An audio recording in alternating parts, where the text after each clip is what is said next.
You've just entered the No Delusion Zone. I'm David Debato. My very special guest today is someone who's been here before, and I'm very glad to have him back. Jonathan Fink. Jonathan is the founder, the owner, and host of the very successful YouTube channel, Silicon Curtain. Jonathan is an expert on Russian history, culture, language, the military, intelligence services, and he speaks about this and analyzes these issues regularly every day on the internet, on YouTube. He interviews some of the top figures internationally that have any influence at all on the war in Ukraine, issues involving Russia, Europe, NATO, and America. So without further ado, it's my pleasure again to welcome Jonathan Fink to the No Delusion Zone. Welcome, Jonathan. And it's a great pleasure to be here, David, especially now we have crossed through the looking glass and we are on the other side in a very odd dystopian place. Yes, to say the least. When I was a young child, actually, I don't know if you had this in the UK, but I used to read Superman comics a lot. And in some of the Superman comics, he went through a looking glass into what was called the Bizarro world. And in that Bizarro world, everything was reversed, the opposite of what it should be. So now America and the Western world, unfortunately, has crossed into Bizarro world, where everything has been turned upside down and inside out. And we're living in a nightmare that none of us, I mean that, none of us, at least here, thought was at all possible, certainly in our lifetimes. We were discussing off air about some of the most recent appointments that the Trump administration has talked about making just in the last 48 hours, I believe. For example, Matt Gaetz is scheduled to be the Attorney General of the United States. Yes, Matt Crazy, under investigation for underage sex trafficking Gaetz. Tulsi Gabbard, that alleged possible Russian agent apparatchik, is scheduled to be the director of national security, national intelligence, excuse me, even better. Marco Rubio, by my own opinion, is the how can I say, the most competent of the crew that I've heard so far. He has been chosen to be the next Secretary of State. I don't know how he's going to do, but again, he's by far the most competent of the clowns from this three-ring circus. Pete Hegseth, who is scheduled to be, and it's hard for me to even say this in the same breath, the Secretary of Defense, Pete Hegseth. Pete Hegseth is a Fox News host and contributor, and the subject of many, many memes, because he is not, how shall we say, the sharpest tool in the shed.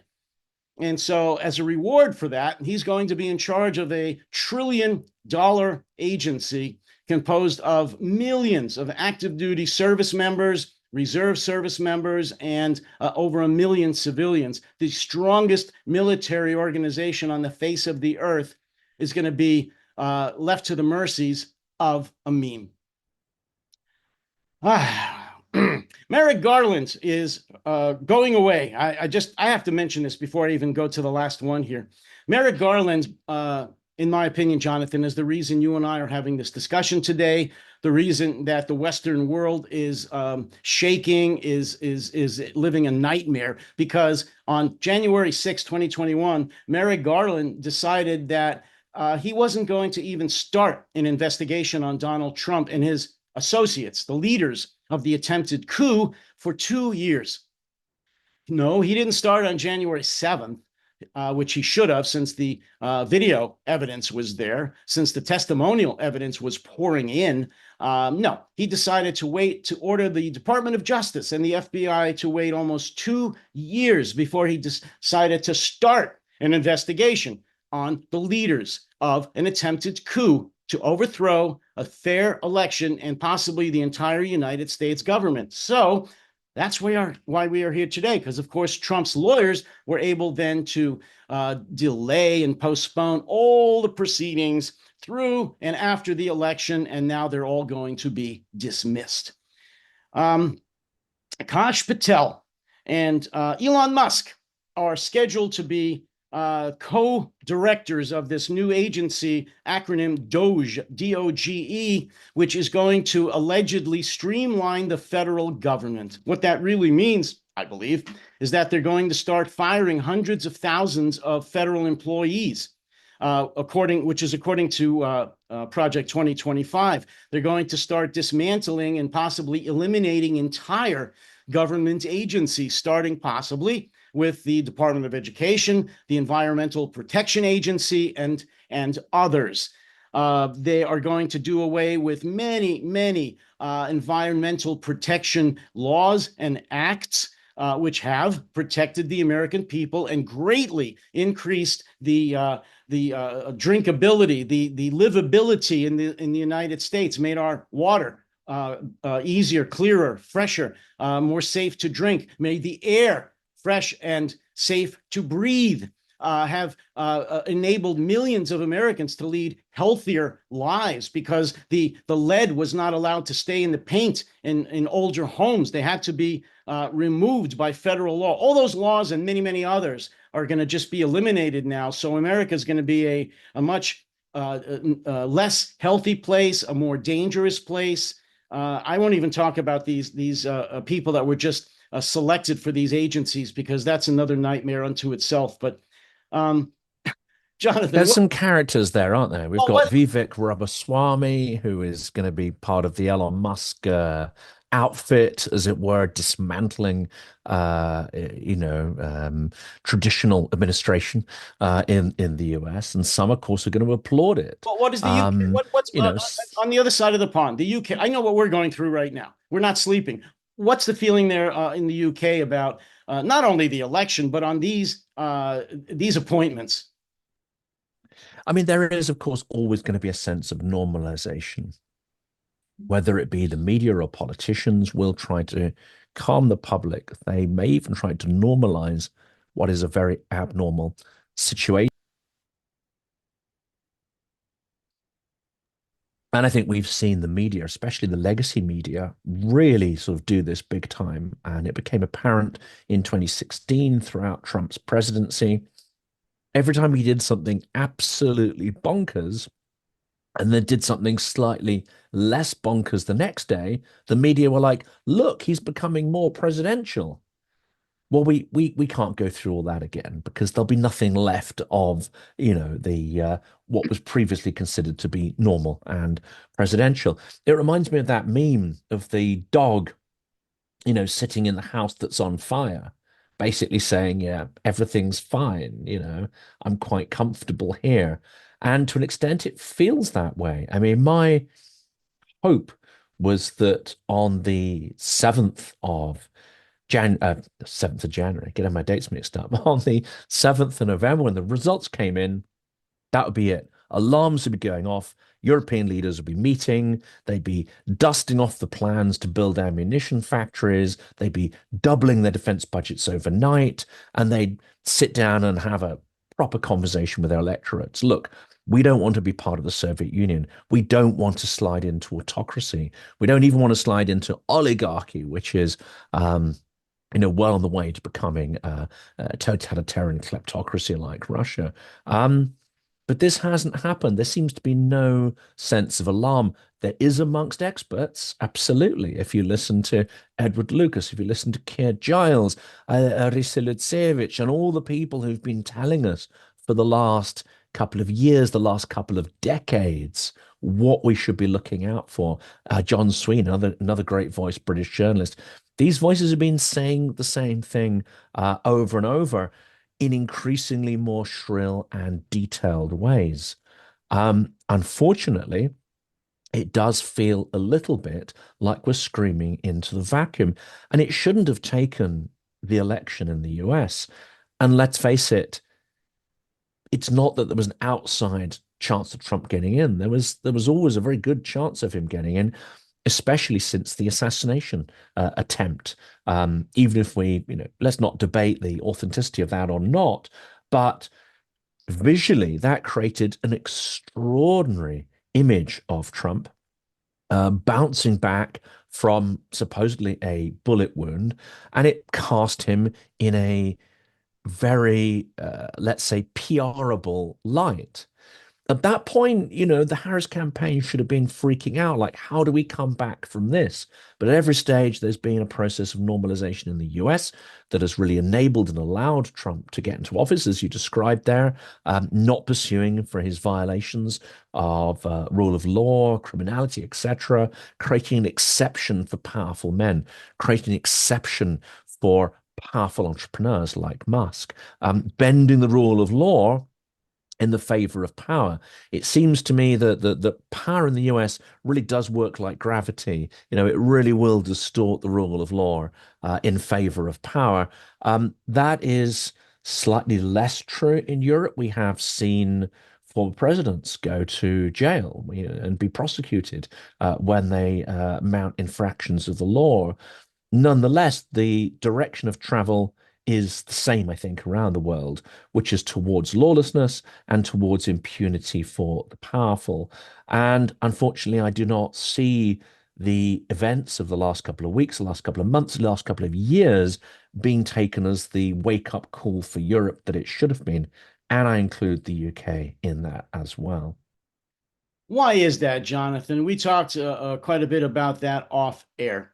You raised an excellent point. Why? Why, even before the election, hasn't the 8, 10 alarm fire bell been rung? Why haven't most, not all, but most NATO or European leaders been getting together with themselves and with their constituents, with their people, and raising the alarm, the danger of a Trump administration, or even just the fact that America is going to probably pull out a lot of their support from NATO and Ukraine, even without a Trump administration? What has been the hesitancy, in your opinion, for the vast number of Western European leaders in dragging their feet? I think we've got used to the Cold War order, where essentially the US, for good or ill, and I think the balance is that it's much more on the side of good than ill, remade the world order, saying that you can no longer keep your imperial status. You can no longer behave in this way. We're going to create a new world based on more of a level playing field, rule of law, international trade, etc. And we're going to help rebuild Europe to the process, but rebuild it in a template that fits into this new world order. Now, people will go, well, hang on a second, the US didn't always follow the rules. Of course, it was and we didn't always follow the strictures of our own rules and values. However, that system that has held sway over the last 70 years has created a historical anomaly, which is an extraordinary amount of peace, an extraordinary amount of prosperity and comfort, and distribution of agency and wealth down to a larger proportion of the population than has ever happened in history. And in the process of globalization, this has also started to be extended to the third world, which was traditionally kind of been ignored or worse, utilized to help enrich Western countries. So we've seen an extraordinary century, extraordinary American century. And I think one of the downsides of that is for this to work, Europe had to be boring, it had to be safe, it had to be stable. And European politicians really had to work in a very collective, consensus-driven way. What the US didn't need, in fact, ironically, what the USSR didn't want either, is a strong Europe full of leaders and petulism and chaos and forces pushing in different directions. We've got used to really deferring to the US as a rational ally. And in some ways, we have also become very managerial under the influence also of Russia uh, and its behaviors over the preceding couple of decades. They have exported some of their Soviet mindset, I think, into our systems, whether intentionally or unintentionally, well, both of those have taken place. And we can unpack that, I think, in future episodes, but essentially it means that Europe have got out of the habit of leading and taking bold decisions, unilateral decisions, And that's worked fine until now. I know the US will beat Europe up, saying you don't spend enough on defense, you don't do this, you don't do that. But Europe is a creation, is a creature of the creation of this post-World War order that the US actually brought about. Well, suddenly that's not going to be there. The support isn't going to be there, but also the need for consensus thinking goes away. So we may see the emergence of some of the best of European history, which say is extraordinary leadership and innovation. We may start to see, and already are seeing, some of the worst of European history emerging as well. Far-righty ideologies, pogroms, imperialism, and really sort of destructive weaponizations of the trauma of history to try and, create rivalries in the political arena. So I think that that's one of the reasons why we see things that are so slow. We're not used to having to make decisions and really plan ahead for our own defense. Well, I mean, correct me if I'm wrong. What I think you're saying is that NATO is an anomaly, and that the last 80 years or so is a blip in the history of Europe. That before that, Europe never acted collectively; they fought each other, which was the reason we had two world wars in the 20th century, and that the U.S., by the taking them by the scruff of the neck, basically put together NATO and forced them to deal with each other, and it's been very successful, as you said. However, it's not been And successful. The EU, a domestic Oh, effort the to do the EU, same. The EU is absolutely. created to Yeah, stop us tearing each other apart. absolutely. But it's been, as you said, led, at least financially, if not in reality, by America. And Europe was allowed, enabled to sit back and enjoy the fruits of the organizations, the EU and NATO, because America took the lead. They took the lead in leadership. They took the lead in diplomacy. They took the lead financially and militarily. So they didn't have to do too much. And now that's been taken away, or at least it's going to be taken away. And Europe is now left to its own devices again. And it seems to me as if it is falling back on its old habits, which is that, nationalism, that there's infighting, and they're not quite sure how to get together as a collective entity, as a NATO or as an EU, to fight this new enemy, or the old enemy, Russian aggression. And it's going to take some time for that to happen. If it does, how does that sound to you? Does that sound about roughly accurate? I think it does, and I think it's worse than that because during that sort of Cold War period, um, the US and its allies had the sense of an external enemy, in fact, an existential threat to its values.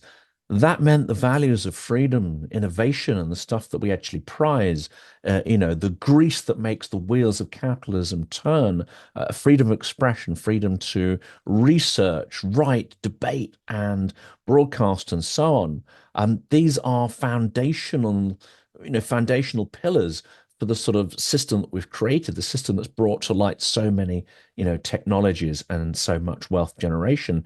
But we had an external enemy, which meant that we could tell more or less a common story that allowed us to put aside, differences and organize collectively for our defense.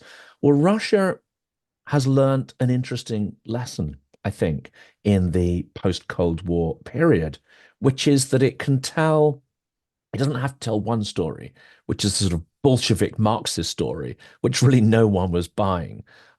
They can now tell whatever story it takes to get us all fighting with each other.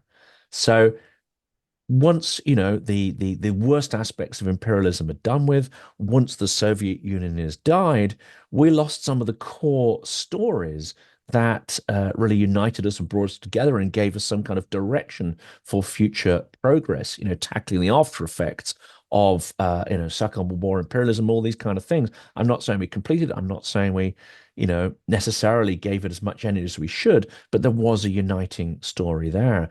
Now we have a Russia that is prepared to say anything it takes in order to divide and conquer. It also, which of course is its strategic, its historic imperial mechanism that it has used to conquer and get bigger and absorb the states or even territories that existed around it. What Russia also has, which it perhaps lacked during the Soviet period and prior to that in the Tsarist period, it has immense wealth from the export of hydrocarbons. So you have a very effective technique, the divide and conquer, using ideological and other narratives. You have the rise of social media, which give them a means to propagate that message at a far lower cost. At the same time, they do have the resources to invest in these strategies in a way they haven't done before. And of course, we know from Russian military doctrine that actually investing in cyber and hybrid informational warfare is far more cost effective than actually investing in tanks and armor and physical equipment. So all these things are kind of converged into, unfortunately, a perfect storm with the sort of dislocation of the West and its cohesive narratives and the rise of Russia with its malicious intent and the tools to export that malicious intent at scale. I agree.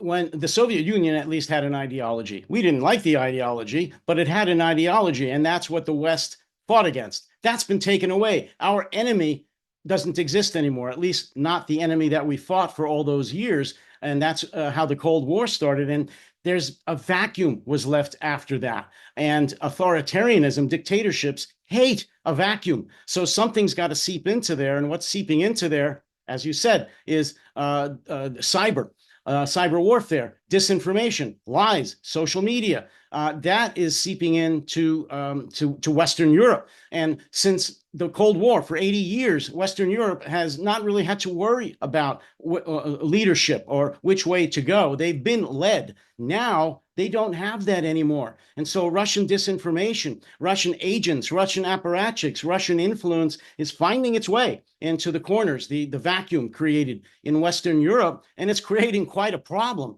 And that is what I talked about, I think, in the last episode, a little bit about what the European leaders, the Western European leaders, have to combat against. They have to speak to their population about that. They can't talk about fighting communism anymore. They have to talk about why they need to gear up against current day Russia. And they're not doing that.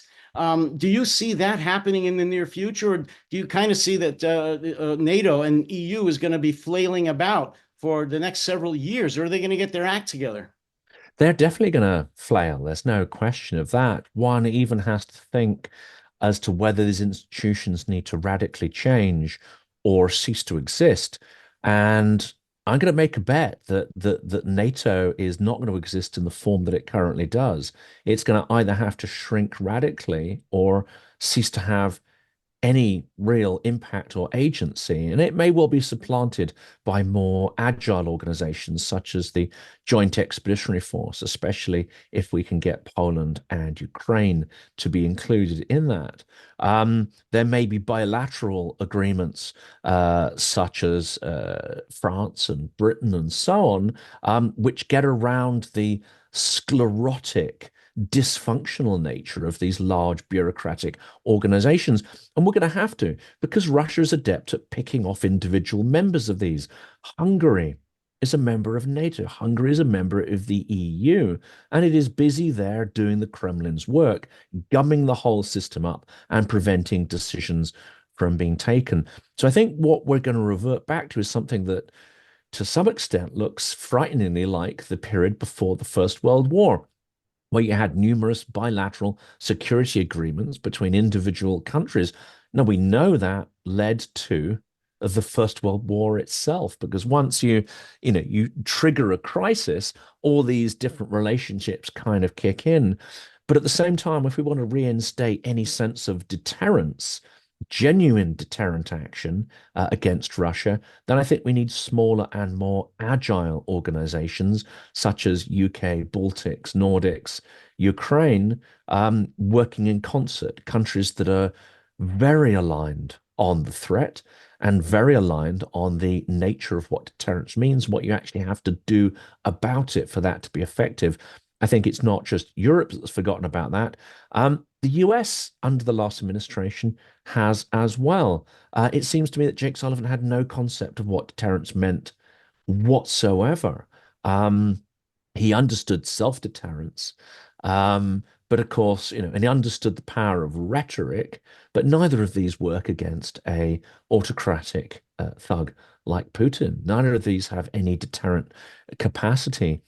It also seems to me that we're in a curious phase where the US isn't going to lose its power overnight. What it has lost over the last 4 years is the will to wield that power in support of its values, the determination to do so. I think Trump will have determination to use power. It may not necessarily be in support of the kind of values that we agree with. So we may see a resurgence of US power, but it could be a far more, I would say, sort of maybe despotic isn't the kind of right word, but it is going to be used at the sort of whim and the beck and call of somebody who is a fairly inconsistent, chaotic, aspiring autocrat. That might introduce a certain level of deterrent capacity if it was, pointed towards Russia. But I think you and I have some considerable doubt as to Putin's relationship with Russia. He's far more likely to project that deterrent power towards China, at least according to his rhetoric. But again, behind the scenes, we don't know what relationships and what dependencies and what benefits exist there either.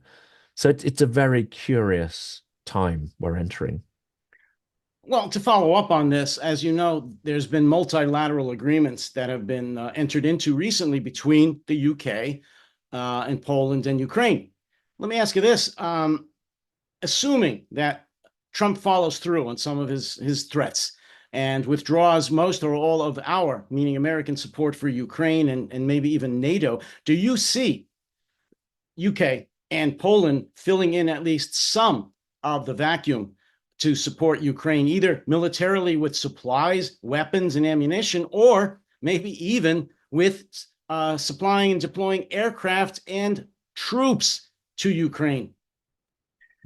Poland has been building up its military capacity for some time to the point where it's going to be the largest, I won't say most effective, because of course Ukraine has the most effective battle-hardened army in Europe.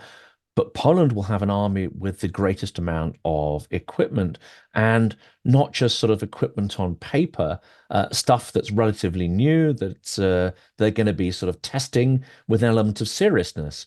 Whereas what we, I think, have found in the Western arsenals, and especially the British one, is that the strength we had on paper, once you go into the storerooms and you actually test this stuff, you actually count the units you've got, and then you actually figure out how many of these units could be deployed immediately, are functional, are battle ready, etc. You find that what you've actually got is a paper defense force. It's a fraction of what you even think you had. Now, I know Ukrainians have got very frustrated with the non-delivery of equipment. And I think one of the problems has been that we have promised a bunch of stuff. I mean, not just the UK, but US and others have promised a bunch of stuff.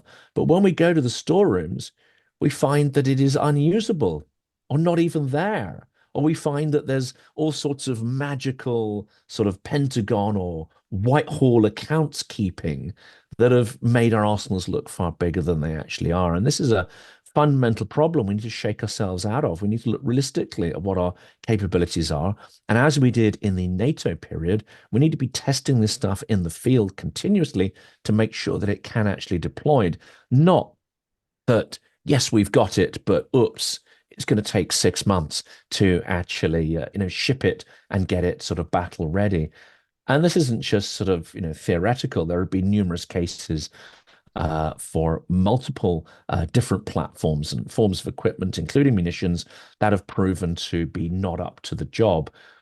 Unfortunately, we seem not to have retooled our industries or got serious about increasing the budgets that are required to tool up in an effective way. So I'd say, yes, Poland maybe could help Ukraine materially even more than it has been doing, because it has done quite a lot.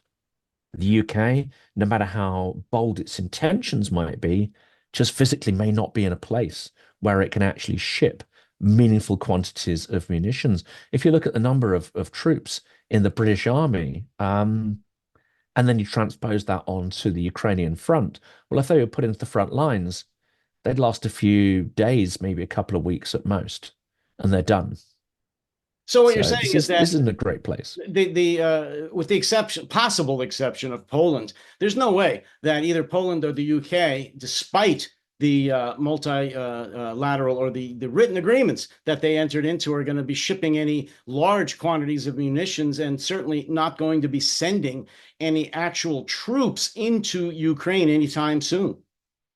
It's possible that at least some forces could be rustled together to say, and it would have to be multilateral. It would have to be multiple European countries doing it. We could potentially get enough troops together to guard some of Ukraine's, say, northern borders around Belarus, which would liberate a large number of Ukrainian troops to actually go towards the front. So there are some things that could be done. I think, trainers and consultants could be sent. Biden has finally, eased the protocols around sending US contractors to service complex US military equipment. Well, I think, yeah, we could certainly get, contractors into the field to help service and support equipment, this kind of stuff. But if a large scale mobilization was required, then absolutely not. And that sort of brings up the question of how on earth are we to defend the Baltics without US support? Finland, quite possibly, is a far better condition and place to defend the sort of northern flank. And I know that the Nordics certainly have had quite a serious attitude towards defense spending for a number of decades. So quite possibly there are some forces there. But again, we need to be realistic in terms of the GDP that needs to be spent on this. And we need to be realistic in terms of what our current capacities are. Now, I'm not speaking as a military expert, but I have been to a considerable number of events where experts do speak.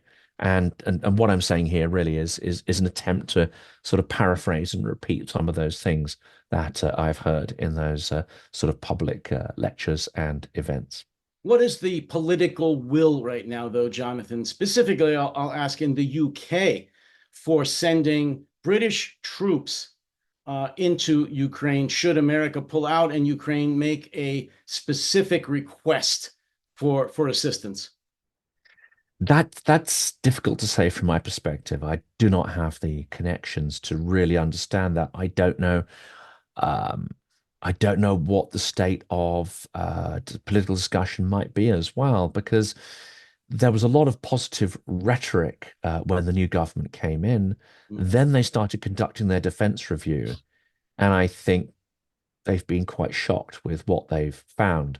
So I doubt whether they would make any strong commitments at this point because they've started to become aware of how atrophied and weak our forces are.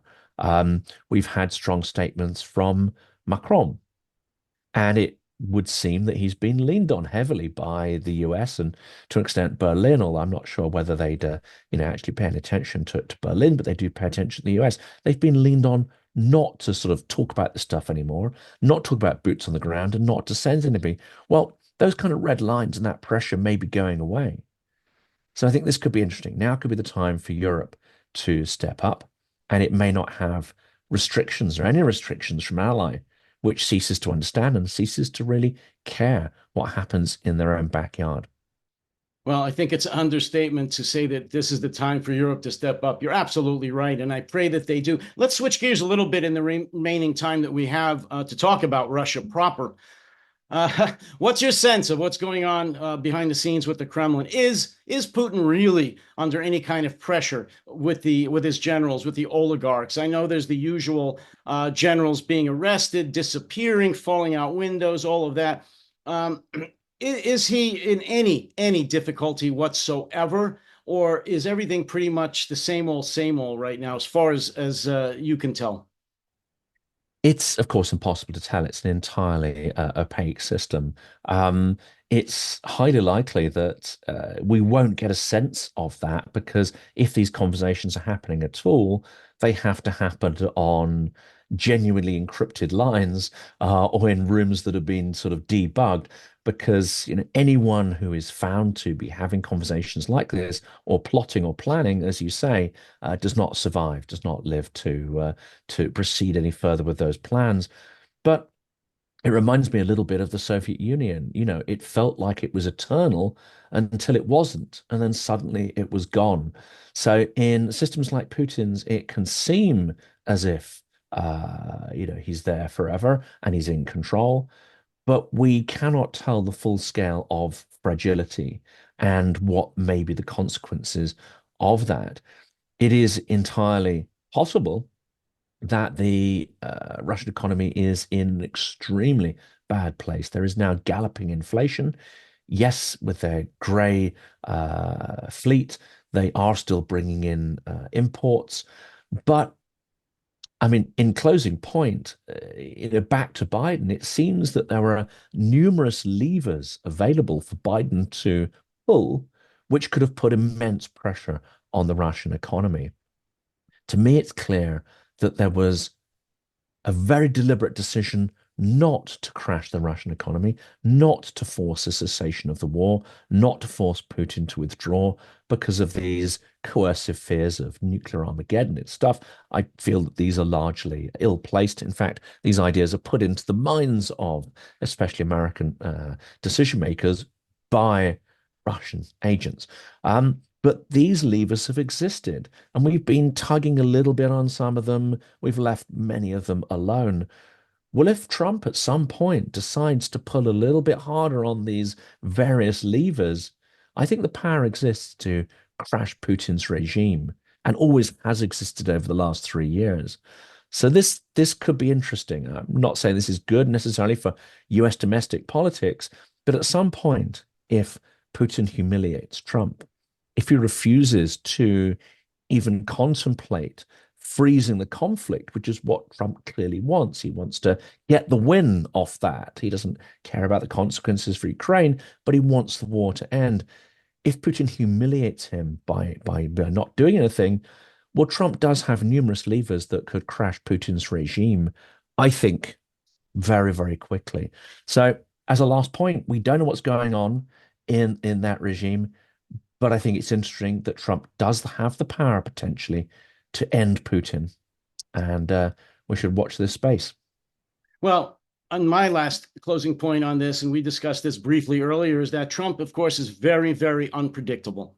We know that he admires strongmen, autocrats, dictators. I think that he thinks that he knows Putin very well, that he can manipulate Putin. I believe it's the other way around, that Putin thinks that Trump is an idiot and that he's going to try to manipulate him. Whether either of them succeed is a debatable point. What I do think is that it's very, or could be very, very dangerous, because as you just made the great point, if Putin humiliates, or Trump thinks that Putin has humiliated him, he could take any kind of action. He's very impulsive, he's very irrational, and he just reacts without thinking of the consequences. So nobody knows what's going to happen between those two.